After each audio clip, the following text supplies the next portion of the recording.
Hey guys, it's Ben the Coin Geek at Old Pueblo Coin, and today I want to take a closer look at a couple of barber quarters that I got in and do a comparison for you on what to look for and what to avoid when you are comparing two coins that appear to have very similar detail to them. So as you look at the two coins, you'll see that they both have similar detail to them. That's really good. Let me see if we can take a closer look here and just explain a little bit more what I'm talking about. As way of comparison, if you look at the shield on the eagle's breast there, and then the feathers, just kind of get a feel for how that looks, and then we'll look at the other one real quick, and you'll see pretty comparable. This one, you might even say that the wings on this coin are just a little flatter at the tips.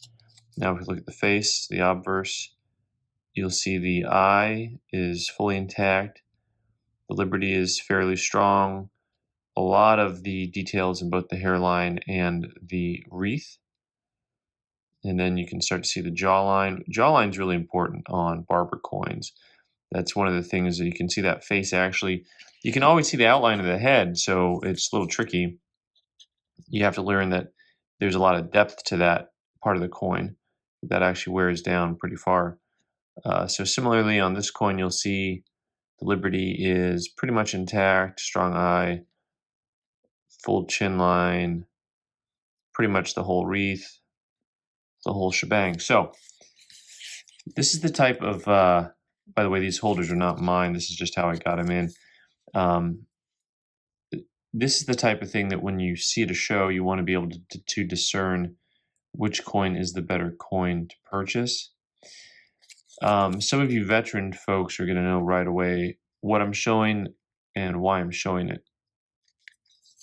The coin on the right appears to be the nicer of the two coins. One of the things that you need to know about coins is luster. Luster is the appearance of that cartwheel appearance on a coin. As you turn it, you see the whiteness kind of turn around the coin. The use of light and luster is one of the key ways for you to find out about grading coins and to find out about finding coins that have been altered or played with or cleaned. So most coins that are in very fine to extra fine condition, if you have a high very fine, like this coin says extra fine, I think these are probably both grade about a VF35. Maybe they go XF40. What you'll start to see is some signs of luster on the coin still in the devices. The devices are the areas of the coin that have design, right? So your words around here, United States of America, $quarter. So as you turn the coin in the light, you can just barely see some luster creep up around the edges of the coin. You see that whiteness that moves around near the word America. America.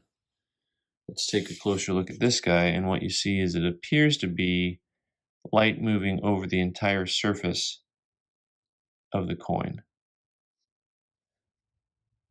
So this coin appears to be very lustrous. Now what's happened is this coin has been what we call whizzed. This coin has been altered using a real fine Dremel tool or something like that to make it look like it has that spinning luster effect. These coins, both with a decent amount of wear to them, should not look like they have full luster. You can see how this coin, you can see just a little bit of luster as you turn the coin. It's just barely visible. See how it lightens up right here? Let's just look at that one spot. Maybe we can look it up close. Maybe not. Sometimes when you get closer, it's actually harder to see things, especially with the reflectivity here. See that change of that whiteness right around the stars as you turn it. And then on this coin, the whole thing just looks like, hey, look at me, I've got all this luster. And yet the two coins appear to have the exact same amount of wear to them. Sometimes when you look really close at a coin, it's actually hard to see things like the cleaning here that we have on a coin like this. even with a 20 power magnification, because of the way it's done, it's hard to see the lines themselves. It has just a lot of fine lines. So when you're looking at it really close, you might not even notice the way that the tooling, or pardon me, the Dremel tool, the way that the whizzing has affected the coin. And you almost need to step back and look at the coin from a distance to see what's going on. So when you see a coin that has a lot of wear on it, and yet appears to be 100% lustrous, that's usually a pretty telltale sign that the coin is not actually lustrous. The coin has been whizzed. This is why people like original toned coins sometimes, because you look at it and you say, all right, I know this coin hasn't been played with. And it's something that a lot of collectors prefer for that reason. So the key takeaway here has to do just with understanding how much luster there should be on a coin based on wear. And that takes some practice, knowing how much wear a coin has and learning how to grade. But see the luster dance around the date 1909, the change of color right there. It moves back and forth.